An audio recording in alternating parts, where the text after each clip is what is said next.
उत्तर प्रदेश, कानपुर का बिकरू गांव, रात का गहरा सन्नाटा और फिर अचानक गोलियों की आवाज। जहां एक कुख्यात अपराधी विकास दुबे और उसके लोगों ने घात लगाकर पुलिस टीम पर हमला कर दिया और कुछ ही मिनटों में कई पुलिसकर्मी शहीद हो गए।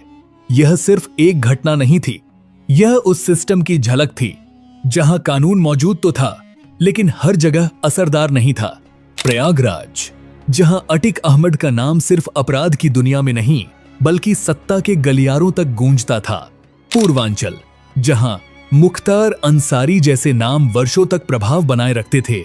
लेकिन कहानी सिर्फ इन नामों की नहीं थी, कहानी उस सिस्टम की थी जहां कई बार वर्दी दबाव में थी और कई बार उसी सिस्टम का हिस्सा बन चुकी थी।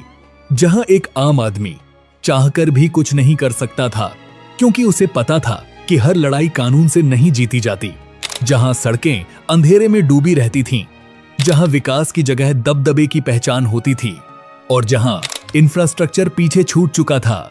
धीरे धीरे यह सब सामान्य हो चुका था। लोगों ने मान लिया था कि यहां कुछ नहीं बदल सकता। लेकिन हर सिस्टम की एक सीमा होती है और जब वह सीमा टूटती है तो कोई एक व्यक्ति सामने आता है जो पूरी दिशा बदल देता है। और उत्तर प्रदेश की इस कहानी में एक ऐसा क्षण आया जब एक नाम सामने आया, योगी आदित्यनाथ। एक ऐसा नेतृत्व जिसने केवल सत्ता संभालने का काम नहीं किया बल्कि उस सिस्टम को सीधी चुनौती दी जिसे लोग सालों से अटल मान चुके थे। और यहीं से शुरू हुई उस बदलाव की कहानी जिसने पूरे राज्य की दिशा बदल दी। आइए समझते हैं आखिर उत्तर प्रदेश ने इस अंधेरे दौर से बाहर निकलकर खुद को कैसे बदला।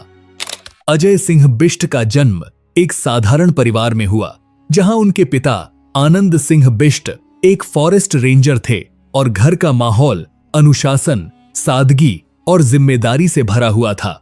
स्कूल के दिनों में ही उनके भीतर एक अलग तरह की गंभीरता दिखाई देने लगी थी, जहां वे केवल पढ़ाई तक सीमित नहीं रहते थे बल्कि आसपास हो रही चीजों को ध्यान से देखते और समझने की कोशिश करते थे। गणित में उनकी रुचि ने उन्हें आगे की पढ़ाई की ओर बढ़ाया, लेकिन इसी दौरान उन्होंने समाज के उस पहलू को भी देखना शुरू किया जहां समस्याएं केवल किताबों में नहीं बल्कि लोगों की जिंदगी में मौजूद थीं। कॉलेज के दिनों में उनका झुकाव छात्र जीवन और सामाजिक मुद्दों की ओर बढ़ने लगा, जहां उन्होंने पहली बार महसूस किया कि केवल व्यक्तिगत सफलता काफी नहीं है बल्कि एक बड़ा प्रभाव भी संभव है। और शायद यही वह समय था जब उनके भीतर यह सवाल पैदा हुआ, क्या वे सिर्फ एक सामान्य जीवन जिएंगे या कुछ अलग करने की कोशिश करेंगे।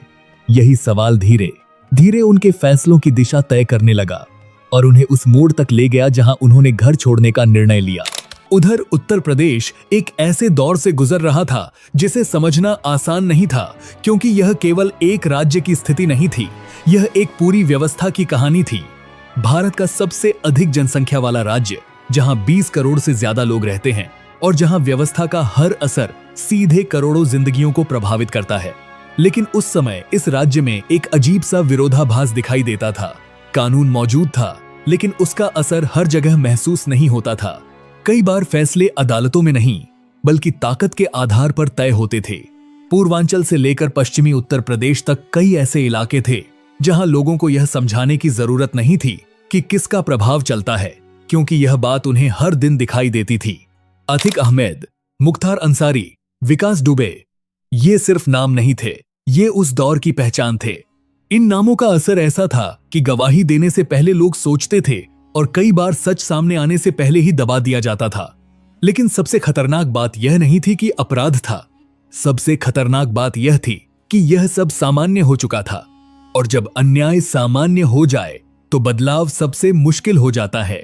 इसी बीच अजय सिंह बिष्ट गोरखपुर पहुंचते हैं और यह केवल एक शहर में प्रवेश नहीं था, यह उस दुनिया में कदम रखना था जहां समाज, धर्म और राजनीति एक साथ चलते थे। गोरखनाथ मठ से जुड़ना उनके जीवन का निर्णायक मोड़ बनता है, क्योंकि यहां उन्होंने केवल आध्यात्मिकता को नहीं अपनाया बल्कि उन्होंने समाज को जमीनी स्तर पर समझना शुरू किया। महंत अवैद्यनाथ के साथ उनका संबंध केवल गुरु शिष्य का नहीं था, यह एक ऐसी परंपरा का हिस्सा बनना था जो समाज पर गहरा प्रभाव डालती रही है। और इसी प्रक्रिया में अजय सिंह बिष्ट योगी आदित्यनाथ बन जाते हैं।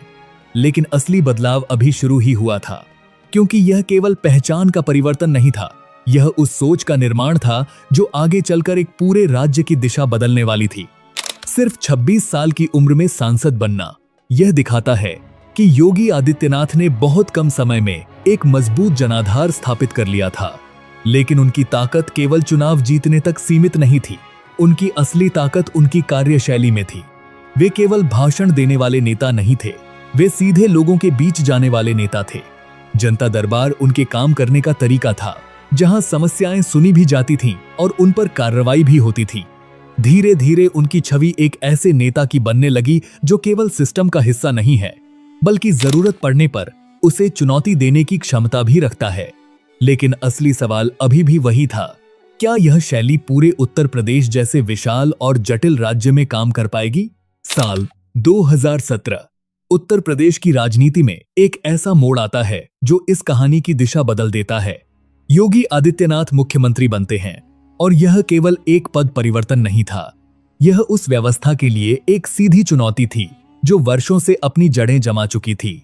मुख्यमंत्री बनने के बाद उन्होंने केवल आदेश देने तक खुद को सीमित नहीं रखा, उन्होंने प्रशासन के केंद्र में खुद को स्थापित किया।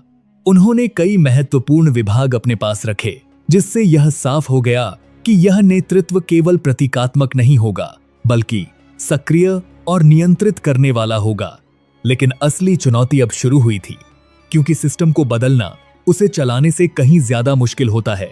इसके बाद जो हुआ वह केवल कार्रवाई नहीं थी, वह उस सिस्टम के साथ सीधा टकराव था जिसने वर्षों तक अपनी पकड़ बनाए रखी थी। राज्य में संगठित अपराध के खिलाफ एक ऐसी प्रक्रिया शुरू हुई जिसमें केवल छोटे मामलों को नहीं, बल्कि उन नामों को निशाना बनाया गया जिन्हें लंबे समय तक अछूता माना जाता था। अटिक अहमद, मुख्तार अंसारी, विकास दुबे, ये नाम अब केवल डर के प्रतीक नहीं रहे, बल्कि कार्रवाई के केंद्र में आने लगे। 2020 में कानपुर के बिकरू गांव की घटना, जहां पुलिस टीम पर हमला हुआ और कई पुलिसकर्मियों की जान गई, इस बात का संकेत थी कि सिस्टम को चुनौती अभी भी मौजूद है। लेकिन इसके बाद जो कार्रवाई हुई उसने यह साफ कर दिया कि अब प्रतिक्रिया का तरीका बदल चुका है। सरकारी आंकड़ों के अनुसार 2017 के बाद राज्य में हजारों आपराधिक मामलों में तेजी से कार्रवाई हुई और संगठित अपराध से जुड़े नेटवर्क पर लगातार दबाव बनाया गया। कई रिपोर्ट्स में यह भी सामने आया कि पुलिस एनकाउंटर की संख्या में तेजी आई और हजारों अपराधियों को गिरफ्तार किया गया, जिससे कानून व्यवस्था पर नियंत्रण मजबूत होने के संकेत मिले। माफिया से जुड़ी संपत्तियों पर कार्रवाई, अवैध कब्जों को हटाना और प्रशासनिक स्तर पर तेजी से फैसले लेना, यह सब केवल आइसोलेटेड घटनाएं नहीं थीं, बल्कि एक पैटर्न बन चुका था। जो नाम कभी खबरों में डर के साथ लिए जाते थे, अब वही नाम कार्रवाई और गिरफ्तारी के साथ सामने आने लगे कि अपराध के कई बड़े मामलों में कमी दर्ज की जा रही है और पुलिस की प्रतिक्रिया समय में भी सुधार हो रहा है। पहली बार लोगों को यह महसूस हुआ कि डर खत्म नहीं हुआ है, लेकिन उसकी दिशा बदल चुकी है। जहां पहले आम आदमी डरता था, अब वही डर उन लोगों तक पहुंचने लगा जो सालों से डर पैदा करते थे। यह केवल कानून व्यवस्था का बदलाव नहीं था, यह उस मानसिकता का बदलाव था जिसने लंबे समय तक यह मान लिया था कि कुछ चीजें कभी नहीं बदल सकती। और शायद यही इस पूरी कहानी का सबसे निर्णायक मोड़ था। लेकिन केवल कानून व्यवस्था को नियंत्रित कर लेना ही किसी राज्य को आगे नहीं बढ़ाता, क्योंकि असली बदलाव तब दिखाई देता है जब विकास उस व्यवस्था को मजबूत करता है। उत्तर प्रदेश जैसे राज्य में जहां 20 करोड़ से ज्यादा लोग रहते हैं, विकास का मतलब केवल प्रोजेक्ट्स नहीं होता, बल्कि करोड़ों लोगों की जिंदगी में बदलाव होता है। इसी सोच के साथ इंफ्रास्ट्रक्चर पर तेजी से काम शुरू किया गया।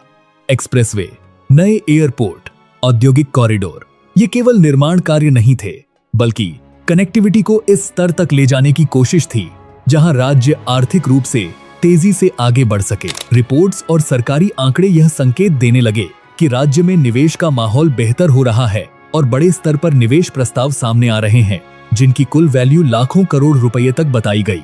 नोएडा में दुनिया की सबसे बड़ी मोबाइल मैन्युफैक्चरिंग यूनिट की स्थापना ने उत्तर प्रदेश को वैश्विक मैन्युफैक्चरिंग मैप पर ला खड़ा किया, जहां हजारों रोजगार के अवसर पैदा हुए। डिफेंस कॉरिडोर जैसी परियोजनाओं में भी हजारों करोड़ रुपए के निवेश समझौते हुए और अनुमानित तौर पर हजारों नए रोजगार बनने की बात सामने आई। ग्रामीण सड़कों के विस्तार और शहरी इंफ्रास्ट्रक्चर में तेजी से काम, इन सब ने मिलकर यह संकेत दिया कि विकास केवल घोषणाओं तक सीमित नहीं है, बल्कि जमीन पर दिखाई दे रहा है। कई आर्थिक रिपोर्ट्स में यह भी सामने आया कि उत्तर प्रदेश देश की सबसे तेजी से बढ़ती हुई अर्थव्यवस्थाओं में शामिल हो रहा है और राज्य की जीडीपी में लगातार वृद्धि दर्ज की जा रही है। वन डिस्ट्रिक्ट वन प्रोडक्ट जैसी पहलों के जरिए स्थानीय उद्योगों को बढ़ावा मिला, जिससे छोटे व्यवसायों को भी बड़े बाजार तक पहुंचने का मौका मिला। धीरे धीरे यह साफ होने लगा कि यह बदलाव केवल शहरों तक सीमित नहीं है, बल्कि गांवों तक पहुंच रहा है। और यही वह क्षण था जहां विकास सिर्फ आंकड़ों में नहीं, लोगों की जिंदगी में दिखाई देने लगा। जो राज्य कभी गुंडा राज के लिए मशहूर था, आज वही राज्य इस बात की मिसाल बनता हुआ दिखाई दे रहा है कि जब सिस्टम और विकास साथ चलते हैं तो पहचान भी बदल जाती है। आज उत्तर प्रदेश वही राज्य है, लेकिन उसकी पहचान बदल चुकी है। एक समय था जब यहाँ डर व्यवस्था का हिस्सा था और आज वही डर दिशा बदल चुका है। कभी फैसले ताकत से तय होते थे, आज वही फैसले कानून के दायरे में आने लगे हैं।